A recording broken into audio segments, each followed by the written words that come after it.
우리 하나님의 말씀을 보지요. 사도행전 8장입니다. 사도행전 8장. 신약성경으로 200면이 되겠습니다. 신약성경으로 200면이 되겠습니다. 26절에서부터 31절까지인데 한 절씩 교독해서 읽으시겠습니다. 26절 제가 읽습니다. 주의 사자가 빌립에게 말하여 이르되 일어나서 남쪽으로 향하여 예루살렘에서 가사로 내려가는 길까지 가라 하니 그 길은 광야라.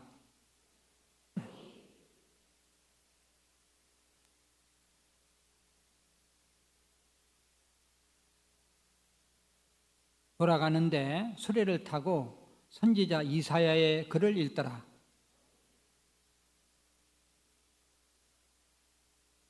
빌립에 달려가서 선지자 이사야의 글을 읽는 것을 듣고 말하되 읽는 것을 깨닫느냐? 대답하되 지도해 주는 사람이 없으니 어찌 깨달을 수 있느냐 하고 빌립을 청하여 수레에 같이 앉으라 하니라. 아멘. 할렐루야. 산부 예배 참석하신 여러분들을 환영하고 또 주님의 이름으로 축복합니다. 날씨가 너무 좋지요. 쾌청하고 또 춥지도 않고 덥지도 않고, 더군다나 또 내일부터 계속해서 또 징검다리 연휴가 열흘 동안이나 또 계속되고, 여러분들 마음이 아주 굉장히 들떠 있을 것 같아요. 안 그런가? 오늘 어쩐지 빈자리도 좀 있고요. 아마 출타하신 분들이 많이 계신 것 같습니다. 그럼에도 불구하고 여러분들이 주님 앞에 나와서 이렇게 예배드리는 거 우리 하나님이 기뻐하시고 많은 은혜와 복으로 채워주실 건 믿습니다. 우리 서로 인사들을 나누는데 우리 중층에 있는 분들도 더 반갑게 인사를 좀 나눠주시길 바랍니다. 안녕하십니까? 옆에 계셔서 행복합니다. 감사합니다. 감사합니다.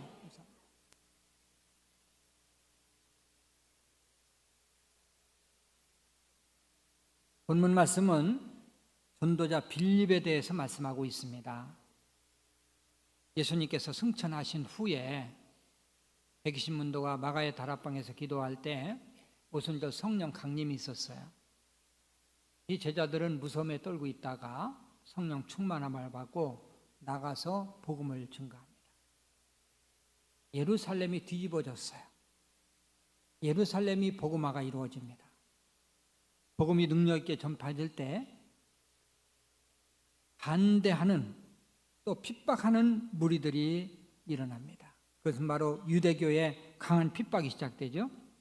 예수 믿는 사람들을 잡아서 감옥에 가두기도 하고 죽이기도 하고, 얼마나 핍박이 심한지 예루살렘에 머물러 있을 수가 없어요. 그래서 믿는 사람들이 각 지방으로 흩어집니다. 근데 놀라운 것은 각 지방으로 흩어진 사람이 그곳에 가서 복음을 증거해서 또 많은 영혼의 구원의 역사가 일어나고 복음이 확장된 거죠. 이 빌립이라는 사람도 예루살렘에서 핍박을 견디지 못하고 사마리아 지역으로, 그곳에서 복음을 전해서 사마리아를 완전히 복음화시킨 그러한 사람이 됩니다. 예루살렘에서 사도들에게 소식이 들리기를 이 빌립 집사가 사마리아에 가서 복음을 전해서 많은 사람이 주님 앞에 돌아왔다는 소문을 듣게 돼요. 그리고 베드로와 요한을 사마리아 지역에 파송합니다. 베드로와 요한은 사마리아 지역에 가서 믿는 사람들을 모아서 그들을 위해서 기도하고 안수할 때 하나님의 성령 세례가 강하게 임하고 또 성령 충만한 역사가 나타납니다. 그리고 나서 예루살렘으로 돌아오고 있었어요. 그런데 갑자기 하나님의 성령께서 빌립에게 지시를 하십니다. 너는 예루살렘으로 가지 말고 광야길로 내려가라.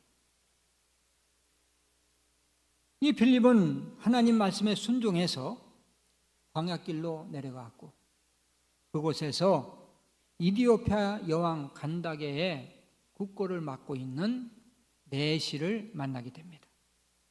그리고 그 내시에게 복음을 전하고 빌립이 복음을 전하면서 가는 길에 물이 있는 곳에 이르게 되고 그 내시는 나에게 세례를 달라. 그래서 빌립이 그 내시에게 세례를 주고 그 내시는 바로 아프리카 이디오피아로 돌아가서 그곳에서 복음을 전하게 된 이야기가 오늘 본문 말씀에 나오는 내용입니다. 오늘은 빌립의 전도라는 제목으로 말씀을 나눌 때 많은 은혜와 도전이 되시기를 주님의 이름으로 소원합니다. 첫째, 평신도 빌립이 전도자가 됩니다. 자, 사도행전 6장 5절부터 6절, 5절은 제가 읽지요. 온 무리가 이 말을 기뻐하여 믿음과 성령이 충만한 사람 스데반과 또 빌립과 브로고로와 니가노르와 디몬과 바베나와 유대교에 입교했던 안디옥 사람 니골라를 택하여 아멘. 이 빌립이라는 사람은 초대교회 때 세운 7명의 집사 가운데 한 사람이에요. 안수 집사죠. 재정을 관리하고 구제하는 일을 맡기려고 집사를 선출한 거예요. 그런데 오늘 본문에 보면 빌립은 전도자로서 사마리아의 최초의 복음을 전한 사람이 됩니다. 그리고 이디오피아 내시에게 전도함으로 세계 선교의 선두주자가 돼요. 우리에게 도전이 되죠. 자, 당시 사마리아에서 복음을 전하고 예루살렘으로 돌아가는 일행 중에는 베드로도 있고 요한도 있어요. 내시에게 복음을 전하는 것은 아프리카 선교의 시작입니다. 그럼 이 귀중한 때에 이 귀중한 사람을 만나서 전도할 때 왜 하나님은 베드로나 요한을 보내지 아니하고 평신도인 빌립을 보냈을까? 우리가 상식적으로 생각하면 당연히 베드로가 가야 되고 요한이 가야 돼요. 그런데 하나님은 평신도인 빌립 집사를 보냈거든요. 저는 하나님 앞에 기도하면서 두 가지 이유를 생각해 봤어요. 하나는 평신도 전도의 중요성입니다. 평신도 전도가 이렇게 중요하다는 것. 또 집사를 세운 것은 재정을 관리하고 봉사하고 이렇게 세운 것보다도 이 복음 전하는 것이 더 귀하다는 것.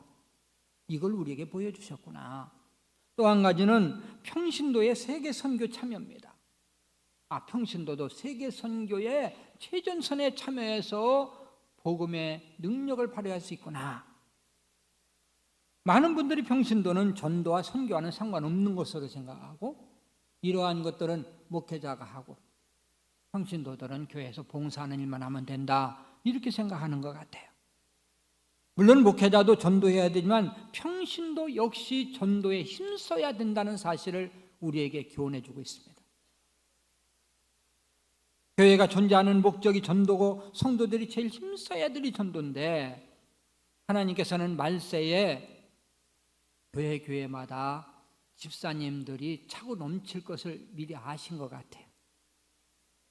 빌립 집사가 이와 같이 하나님 앞에 전도하는데 귀하게 쓰임받은 것은 말세를 당한 이때에 교회마다 집사, 권사, 장로들이 이 평신도들이 나서서 전도해야 되고 선교해야 되고 이것을 우리에게 일깨워준 사건이 본문 말씀의 내용이 되는 것입니다.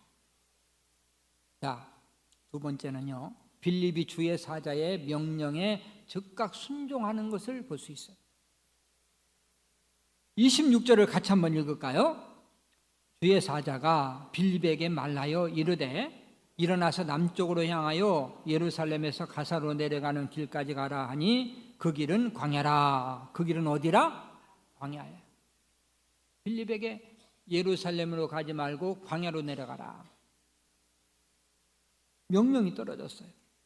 빌립이 광야로 내려가라는 명령을 순종하기 힘든 두 가지 이유가 있어요. 한 가지는 사도인 베드로와 요한이 같이 있는데 왜 평신도인 나보고 내려가라고 그럴까? 또 한 가지는 당시 광야는 사람이 전혀 없는 곳이에요. 완전히 사람이 없는 곳입니다. 왜 그곳에 내려가라고 그럴까? 전도할 것도 많은데, 지금 복음을 증거해야 되는데.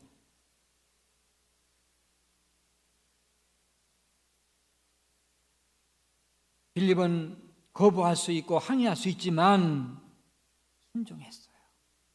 이유는 딱 한 가지예요. 내 이성에 맞고 환경에 맞아서가 아니라 하나님의 말씀이니까. 뭐니까? 하나님의 말씀이니까 순종한 거예요. 교회에서 전도를 강조할 때 아주 못마땅하게 생각하는 분들이 있어요. 요즘 너무 바쁘게 살고 주일날 한 번 교회 나오기도 얼마나 힘든데 이렇게 전도하라고 스트레스를 주고 강조하고 꼭 그렇게 해야 되나? 내 주위에는 예수 믿을 사람 벌써 이미 다 믿었는데 어떻게 또 대상자를 찾으라는 거야? 그리고 요즘 기독교에 대한 이미지가 너무 나빠서 땅에 추락해서 암만 믿으라고 해도 안 믿는데 어떻게 하라는 게 나보고. 이렇게 부정적인 생각을 가진 분들이 있어요. 물론 우리 교인들은 없지요. 아멘도 안 해. 우리 교인들은 없지요. 네, 아멘 안 하신 분들이 35명이에요. 그분들은 그런 마음을 가지고 있을지도 모르겠어요. 그러나 전도는 주님의 명령이고 이 빌립에게는 주의 사자가 광야로 가라고 명령하셨어요. 그러나 오늘날은 목회자를 통해서 명령하시는데 이번 전도 기간 동안은 가라는 명령, 우리 주님이 명령하셨기 때문에 광야 같은 곳에라도 가서 어디 가든지 가서 우리 주님이 복음을 전하라는 명령이 여러분과 나에게 떨어졌다는 사실을 믿으시길 바랍니다. 세 번째, 빌립이 은혜를 사모하는 사람을 만나게 돼요. 자, 27절을 같이 한번 읽을까요? 일어나 가서 보니 이디오피아 사람 곧 이디오피아 여왕 간다게의 모든 국고를 맡은 관리인 네시가 예배하러 예루살렘에 왔다가 그랬어요. 빌립이 광야로 갔을 때 마차를 타고 가는 한 사람을 만나요. 당시 이디오피아에서 큰 권세를 가진 사람입니다. 요즘은 이디오피아가 못 사는 나라지만 그 당시에는 아주 대국입니다. 강국이에요. 근데 그 왕의 재정을 다 담당했다는 것은 오늘날로 말하면 재무부 장관보다도 훨씬 더 큰 권력을 가지고 있는 사람이에요. 여러분, 이디오피아가 수천 킬로입니다. 근데 그 수천 킬로를 예루살렘에 예배하러 온 사람이에요. 이 재력도 대단한 사람이고요, 믿음도 대단한 사람입니다.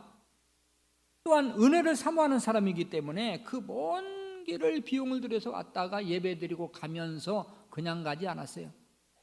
이 마차가 막 흔들릴 거 아니에요. 덜커덕 흔들리는 마차 속에서 성경을 보고 있었다는 거지. 자, 28절 말씀입니다. 우리 같이 한번 읽어볼까요?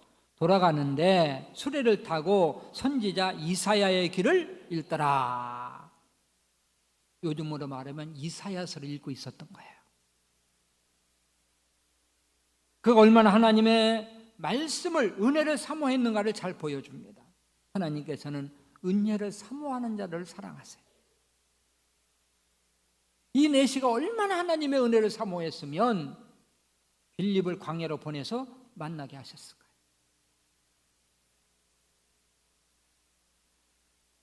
여기에서 우리는 세 가지 교훈을 찾을 수 있어요. 한 가지는 하나님께서는 예배를 사모하는 사람들에게 은혜를 주십니다. 할렐루야. 또 한 가지는 하나님께서는 말씀을 사모하는 사람들에게 은혜를 주신다는 교훈을 우리에게 줘요. 마지막 한 가지는 복음을 전하러 가면 우리 하나님이 사람을 준비해 놓으신다. 할렐루야. 이것을 우리에게 교훈으로 주죠. 자, 우리에게 도전이 되는 것은 빌립이 광야로 가니까 거기에서 전도하는 사람을 만났다는 거예요. 주님께서 가라고 하실 때는 아무 준비도 없이 가라는 게 아니에요. 가라고 명령할 때는 하나님이 이미 뭐 하셨다? 준비하셨다. 이번 예수사랑 축제도 마찬가지입니다. 아직도 구원받을 백성들이 많이 있기 때문에 가라고 명령하시는 거예요. 지금 전도하기가 힘들다 해도 아직 구원받을 백성이 많이 있습니다. 만약에 구원받을 하나님의 백성들의 숫자가 찼다면 예수님은 이 세상에 재림하셨겠죠. 예수님이 아직 재림하시지 않은 것은 아직까지도 구원받을 백성들이 있어요. 우리는 예수님 재림하실 때까지 우리는 가야 되는 거예요. 여러분은 가기만 하면 가정에도 준비하신 영혼이 있고, 직장에도 하나님이 준비하신 영혼이 있고, 사업장에도 하나님이 준비하신 영혼이 있고, 이웃에도 하나님께서 준비하신 영혼이 있다는 사실을 믿으시길 바랍니다. 이번 전도 축제를 통해서 가라는 명령이 떨어졌어요. 가기만 하면 우리 주님은 내시같이 사모하는 영혼을 만날 수 있어요. 이번 전도대를 통해서 우리 하나님이 준비하신 영혼들이 다 주님 앞에 돌아오고 구원의 역사를 이루시기를 주님의 이름으로 축원합니다. 마지막 네 번째로 빌립이 한 사람에게 전도합니다. 34절 제가 읽고 35절 여러분들 읽어주시길 바랍니다. 그 내시가 빌립에게 말하되 청컨대 내가 묻노니 선지자가 이 말한 것이 누구를 가리킴이냐, 자기를 가리킴이냐, 타인을 가리킴이냐?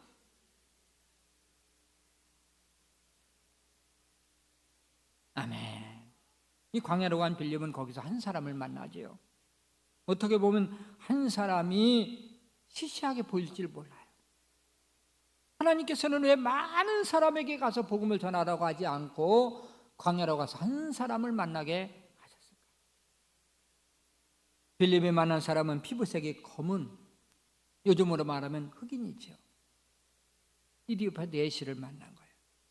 그것도 많은 사람이 아닌 한 사람입니다. 그러나 빌립은 그 한 영혼을 귀하게 여기고 그에게 그가 읽고 있던 이사야서를 통해서 예수 그리스도를 증거하게 됩니다. 그리고 그 자리에서 내시는 예수를 영접하고 세례를 받게 돼요. 여기서 한 사람의 중요성을 알 수 있죠. 하나님은 다수를 통해서 일하지 아니하고 한 사람을 통해서 일하는 경우가 많습니다. 한 사람 예수를 통해서 택한 백성들을 구원하신 하나님, 한 사람 베드로를 통해서 예루살렘을 완전히 뒤집어 한 번 설교할 때 3,000명이 회개하고 5,000명이 회개하는 역사를 이루고, 평신도지만 빌립을 통해서 사마리아를 복음으로 정복하고, 바울 한 사람을 통해서 세계 선교의 비전을 이루고, 이디오피아 내시는 빌립을 통해서 큰 은혜를 받아요. 그리고 세례를 받고 본국으로 돌아가서 복음을 전합니다. 이디오피아 내시를 통해서 이디오피아뿐만 아니라 아프리카 복음 선교의 교두부를 마련한 거죠. 여러분이 아시다시피 이디오피아는요, 아프리카에서 유일한 기독교 국가입니다. 이런 점에서 내시 한 사람 전도가 얼마나 큰 역사를 이루었는가를 알 수 있지요. 한 사람 내시가 한 나라를 기독교 국가로 만드는 초석을 이뤘다는 거예요. 당시 내시에게 전도한 빌립도요, 자신이 전도한 그 내시 한 사람이 이렇게 큰 일을 할 줄은 전혀 상상도 못했죠. 한 영혼, 어떻게 하면 가볍게 여길 수 있습니다. 그러나 한 영혼이 얼마나 귀한지 몰라요. 여러분들이 구원한, 전도한 그 한 영혼이 여러분들보다도 더 크게 사용될 수 있다는 거지요. 그 한 사람을 통해서 가정이 구원받을 수 있고, 여러분이 전도한 한 사람을 통해서 직장이 다 복음화될 수 있고, 여러분이 전도한 한 사람을 통해서 사업장이 복음화되고, 또 이 지역이 복음화되는 역사를 이룰 수가 있는 것입니다. 할렐루야. 여러분, 우리 교인이 3,500명. 한 사람 전도가 얼마나 귀한지요? 3,500명이 한 사람씩 전도하면요 7,000명입니다. 한 명씩 전도하면 7,000명이에요. 그런데 마음이 하나가 되지를 못하는 거지요. 나는 못한다, 또 나는 안 해도 된다, 이런 마음을 가지니까 안 되는 거예요. 그러나 마음이 하나가 되면 이런 역사를 이루고 7,000명이 한 명씩 전도하면 14,000명이 되는 것입니다. 이제 말씀을 마무리하죠. 이제 2017년도 전도 나팔이, 축제 나팔이 울려 퍼졌습니다. 제일 중요한 것은 온 성도들이 마음이 하나가 돼요. 이 하나님의 성령의 역사는 마음이 하나가 될 때 나타났어요. 우리 주님의 가라는 명령이 떨어졌습니다.